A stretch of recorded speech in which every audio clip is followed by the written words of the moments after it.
আমি এখন যে ট্রেনটিতে যাত্রা করছি ট্রেনটির নম্বর হলো ১২-৮৪১ অর্থাৎ করমণ্ডল এক্সপ্রেস, যেটি প্রায় ২৬ ঘন্টা অতিক্রম করে হাওড়া থেকে পৌঁছয় এমজিআর চেন্নাই সেন্ট্রাল এই রেলওয়ে স্টেশনটিতে।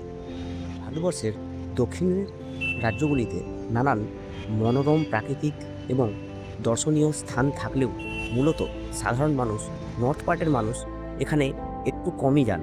তার মূল কারণ হলো এখানের ভাষাগত সমস্যা। কিন্তু তাও আমি গিয়েছিলাম অত্যন্তই ব্যক্তিগত কিছু কারণে। আর 4 দিন ধরে কাজ কমপ্লিট করার পর অবশেষে আমি কিছু সময় কাটানোর জন্য চলে গিয়েছিলাম চেন্নাইয়ের একটি ব্যস্ততম বিচ অর্থাৎ মেরিনা বিচে। ঢোকানোকে এরকম সুন্দর টিকিট করা হয়েছে। বিচ সংলগ্ন এরিয়াতে এসে আপনারা প্রথমেই মেরিনা বিচ বা মেরিনা সমুদ্র সৈকতে না গিয়ে আপনারা দেখে নিতে পারেন এর পাশেই রয়েছে কিন্তু খুবই বিখ্যাত এমজি রামচন্দ্রান এবং জে জয়ললিতা, এই দুজন বিখ্যাত এক্স সিএম, ইনাদের কিন্তু সমাধিসৌধ রয়েছে এখানে। এখানে যে আমি এসেছি এখানে সবাই তামিল ভাষাতে কথা বলছে, আমি শুধু বাংলা ভাষাতে। সবাই যেমন আমার মুখের দিকে দেখছে তেমন ইনারা কি কথা বলছেন সেটা তো আমিও বুঝতে পারছি না। ভেতরে প্রবেশ করে আমি এইটুকু বুঝতে পারলাম, সমগ্র তামিলবাসী এই স্থানটিকে শুধু শ্রদ্ধার চোখে দেখেন তাই নয়, এই দুজন মানুষকে যথেষ্ট সম্মানও কিন্তু করেন।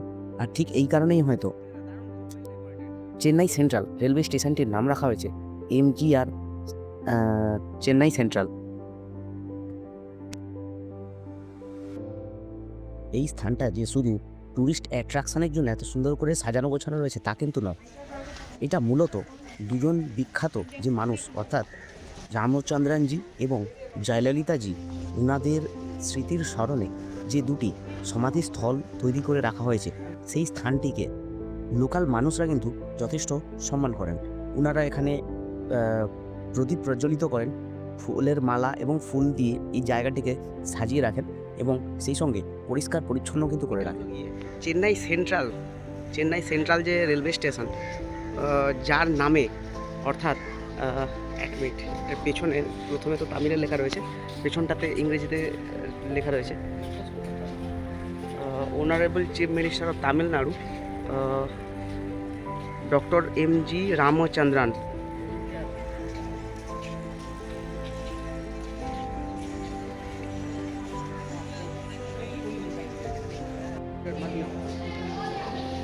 আর ঠিক এই কারণে লোকাল মানুষদের সঙ্গে সঙ্গে ট্যুরিস্টদের কাছেও কিন্তু এটা একটা ভালো অ্যাট্রাকটিভ জায়গা বা দর্শনীয় স্থান। আর একই সঙ্গে আরেকটি কথা বলি, এনাদের সম্পর্কিত যাবতীয় তথ্য কিন্তু লেখা রয়েছে দুটি ল্যাঙ্গুয়েজে, অর্থাৎ তামিলের সঙ্গে সঙ্গে ইংরাজিতেও কিন্তু লেখা রয়েছে। তো সেই জন্যে আপনারা এনাদের সম্পর্কে জানতে চাইলে এই তথ্য কিন্তু আপনারা ইংরেজিতে যে তথ্য লেখা আছে সেটা কিন্তু আপনারা চেক করতে পারেন। একটা সমাধি টাইপ করে রাখা হয়েছে। এরপর এটা দেখে আমি বেরিয়ে চললাম বিচের উদ্দেশ্যে, বিচের দিকে। এরপর আমি যাব সমুদ্র সৈকতের দিকে।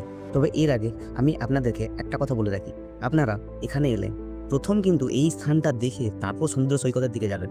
কারণ কি, আপনারা যদি সমুদ্র সৈকতে ঘুরে তারপর এই স্থানটিতে আসেন তাহলে এই স্থানটি কিন্তু সমুদ্র সৈকতের বালি মাটিতে অপরিষ্কার অপরিচ্ছন্ন হবে।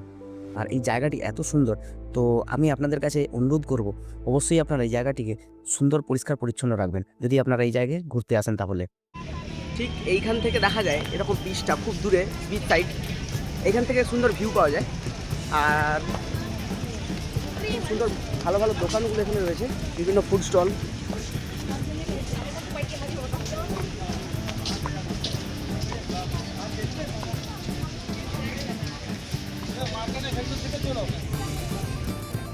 এখানে মেন রাস্তা থেকে বিচটা কিন্তু একটু ডিস্টেন্স হেঁটে যেতে হবে, তাও আবার কিন্তু বালির ওপর দিয়ে, যেটা কিন্তু সত্যি চলাটা খুব অস্বস্তিকর। পা বসে যাচ্ছে, জুতো পরে যারা আসবেন তারা কিন্তু আপনাকে একটু ঝামেলা পোহাতে হবে।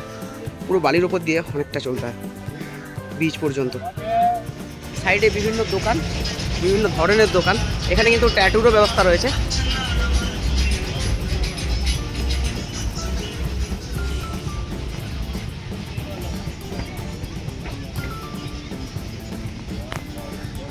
টেডি, জুতোর দোকান, যেগুলো নর্মালি ওয়েস্ট বেঙ্গলের দীঘা টিঘাতে যে ধরনের শাঁখ বা লকেটগুলো বিক্রি হয়, এখানে সেগুলো দেখলাম, চুড়ি, বিভিন্ন ধরনের জিনিস।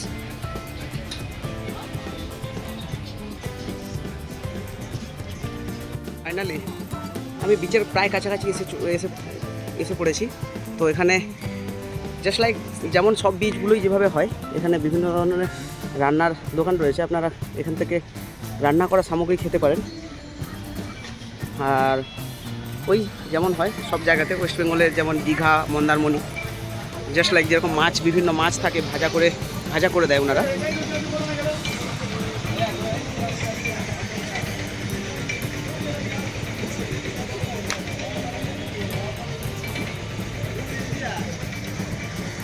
এখানে রয়েছে বিভিন্ন ধরনের স্টল আর মাছ ভাজার দোকান, বিভিন্ন ফাস্টফুডের দোকান।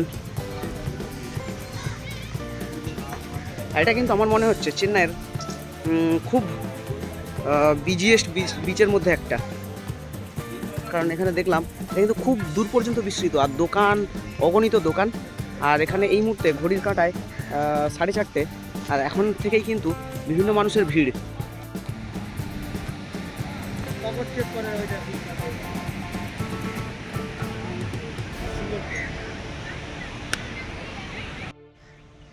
এই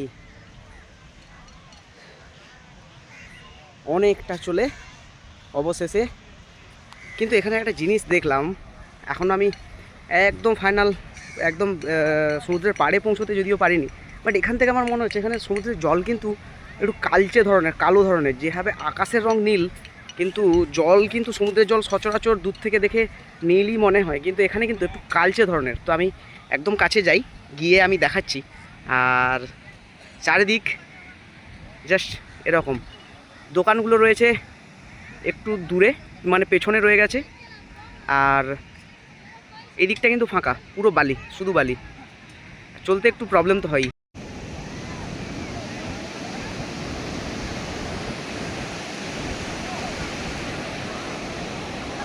এখানে কিন্তু জলের ঢেউ অসাধারণ, ভীষণ ঢেউ। আর ঢেউ কিন্তু খুবই কাছে, এইটা না কি অনেক দূরে ঢেউ, না এরকম না। আর এখন অনেক বেজে গেলেও এখানে লোকাল অনেকেই চান করছেন এখানে।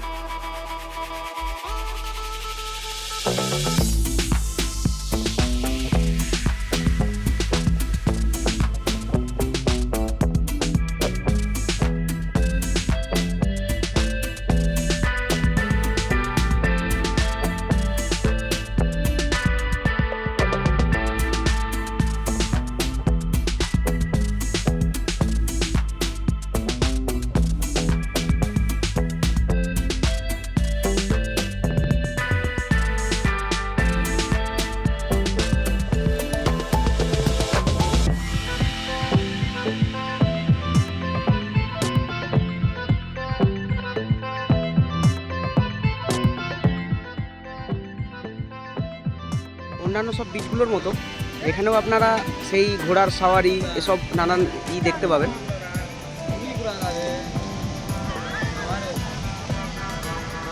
শুধু এখানে কি, এখানে বিচে সমুদ্রের জলটা অনেক দূরে। সবশেষে বলি, চেন্নাইয়ের এই মেরিনা বিচটি অসাধারণ জনপ্রিয় হওয়ার কিছু কারণ। প্রথম কারণ, এটি বিশ্বের দ্বিতীয় দীর্ঘতম শহর সংলগ্ন সমুদ্র সৈকত। এটি প্রায় 12 থেকে 13 কিলোমিটার বালিয়াড়িতে বিস্তৃত একটি মনোরম সমুদ্র সৈকত, যেখানে প্রায় 30,000-এরও বেশি দর্শনার্থী কিন্তু এখানে আসেন। এর সঙ্গেও এই বীচটি আরও আকর্ষণীয় করার মূল কারণ হলো এর যোগাযোগ মাধ্যম। 6 কিলোমিটারের মধ্যে রেলওয়ে স্টেশন, বাস, ট্যাক্সি, বিভিন্ন রকম যোগাযোগ মাধ্যম কিন্তু এখানে রয়েছে। সেই কারণে এই বীচটি কিন্তু অন্য সব বিচের থেকে খুবই পপুলার। আর হয়তো এইসব কারণে ভারতবর্ষের বিভিন্ন প্রান্ত থেকে আসা ভারতীয়র সঙ্গে সঙ্গে ফরেনারদের কাছেও কিন্তু এটি খুবই আকর্ষণীয় একটি বিচ। আর অনেকক্ষণ সময় কাটিয়ে এই বিচে নানান অভিজ্ঞতা সঞ্চয় করে এই সঙ্গে বেশ কিছুক্ষণ সময় কাটিয়ে ধরলাম ফেরার পর। তবে এই দক্ষিণ প্রান্তের স্মৃতি কিন্তু আমার কাছে এক সুন্দর স্মৃতি হয়ে থাকবে। নমস্কার, ততক্ষণ আপনারা ভালো থাকবেন, সুস্থ থাকবেন।